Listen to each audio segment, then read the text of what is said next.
जय माँ बगलामुखी। जय श्री महाकाल। चैत्र नवरात्र का चौथा दिन माँ कूष्मांडा को समर्पित। जानिए पूजा की विधि और महत्व। भक्तों, यदि आप अपने जीवन में कुछ नया सीखना चाहते हैं तो आप हमारे YouTube चैनल माँ बगलामुखी भक्त कुरुक्षेत्र को सब्सक्राइब करना ना भूलें। मैं आचार्य प्रदीप भारद्वाज अपने YouTube चैनल में आपका हार्दिक स्वागत करता हूँ, हार्दिक अभिनंदन करता हूँ। भक्तों, मैं आशा करता हूँ कि आप सभी स्वस्थ होंगे, मस्त होंगे।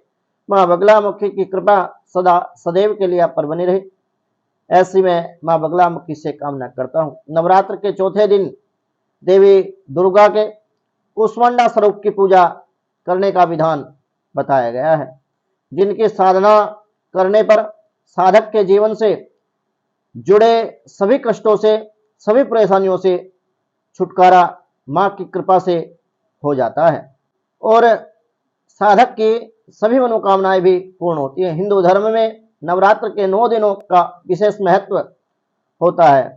9 दिन में हर एक दिन माता के अलग अलग स्वरूपों की पूजा, आराधना, मंत्रों के जाप और माता को प्रसन्न करने के लिए भिन्न भिन्न तरीके से भगवती जगदम्बा का अर्चन, वंदन, पूजन, जप, तप लोग भिन्न भिन्न तरीके से करते हैं। नवरात्र के चौथे दिन देवी दुर्गा के कूष्मांडा स्वरूप की पूजा का विधान है, जिनके साधना करने से, जिनकी पूजा करने से साधक के जीवन से सभी कष्टों से छुटकारा मिल जाता है और समस्त मनोकामनाएं पूर्ण होती हैं।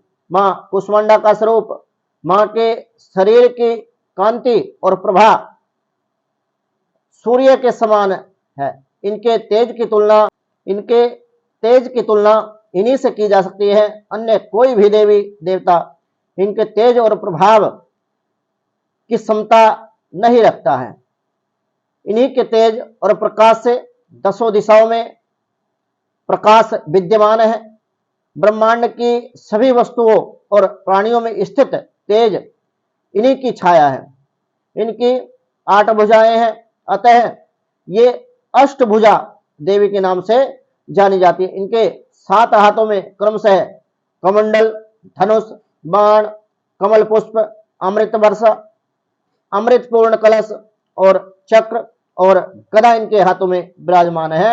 8वें हाथ में सभी सिद्धियों और निधियों को देने वाली जपमाला इनके हाथों में विद्यमान है। इनका वाहन सिंह है। शेर के वाहन पर माता सवार है। देवी कुष्मांडा की पूजा में कुमकुम, मौली, अक्षत, पान के पत्ते, केसर, श्रृंगार आदि श्रद्धा पूर्वक चढ़ाए जाते हैं। सफेद कुम्हड़ा या फिर माता को अर्पित कर दें। फिर दुर्गा चालीसा का 11 पाठ आप करें। अंत में देसी घी का दीपक या कपूर आदि से मां कूष्मांडा की आरती करें। आरती के बाद दीपक पूरे घर में आप दिखाएं। ऐसा करने से घर में निगेटिव एनर्जी का प्रवाह नहीं रहता, निगेटिव एनर्जी रिमूव हो जाती है और सभी प्रकार के संकटों से घर मुक्त हो जाता है।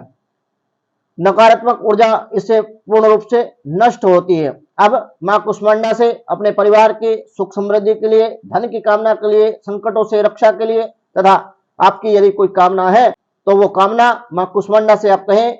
देवी कूष्मांडा की पूजा अविवाहित लड़कियां करती हैं तो इन्हें मन चाहे वर की प्राप्ति होती है।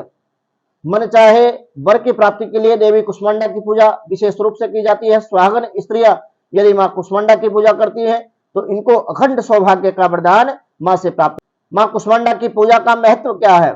देवी कूष्मांडा अपने भक्तों को रोग, शोक, दुख, भय इन सभी चीजों का विनाश करके अपने भक्तों को आयु, यश, बल, बुद्धि आदि प्रदान करती है। जिस व्यक्ति को संसार में प्रसिद्धि की चाह रखता है, जो व्यक्ति प्रसिद्धि पाना चाहता है, राजनेता लोग या फिर कोई आपका फील्ड ऐसा है जिसमें आप प्रॉपर तरीके से जो डिजर्व करते हैं वो आपको नहीं मिल पा रहा, प्रसिद्धि, मान सम्मान, पद प्रतिष्ठा आदि की आपके जीवन में कमी बनी हुई है, तो आपको विशेष रूप से मां कूष्मांडा की पूजा करनी चाहिए। क्योंकि प्रसिद्धि की चाह रखने वाले व्यक्ति को मां कूष्मांडा की पूजा अवश्य ही करनी चाहिए। उसे मां कूष्मांडा की पूजा करके अपने जीवन में सभी प्रकार के भौतिक सुखों का लाभ मिलता है तथा मान सम्मान, पद प्रतिष्ठा की भी वृद्धि होती है। देवी की कृपा से उसे संसार के यश की प्राप्ति होती है। मां की प्रार्थना कैसे कर सकते हैं और सूक्ष्म तरीके से किन मंत्रों के द्वारा, किन ध्यान के द्वारा मां कुष्मांडा को आप प्रसन्न कर सकते हैं। देवी मां से आप प्रार्थना इस मंत्र से कर सकते हैं। सुरा संपूर्ण कलशम रुधिरा क्लुप्तमेव च दधानाम हस्त पद्माभ्याम कुष्मांडा सदास्तु में। इस मंत्र से आप मां कुष्मांडा की पूजा करके अपने जीवन में अनंत कोटि पुण्य प्राप्त कर सकते हैं। भक्तों, मेरे द्वारा दी गई जानकारी यदि आपको अच्छी लगी हो तो आप हमारे यूट्यूब चैनल मां बगलामुखी की भक्त कुरुक्षेत्र को सब्सक्राइब करना ना भूलें। वीडियो को लाइक करें, शेयर करें, चैनल को सब्सक्राइब करना ना भूलें ताकि हमारी नई वीडियो का नोटिफिकेशन आपको प्राप्त हो सके। इसी मनोकामना के साथ जय मां बगलामुखी की, जय श्री महाकाल।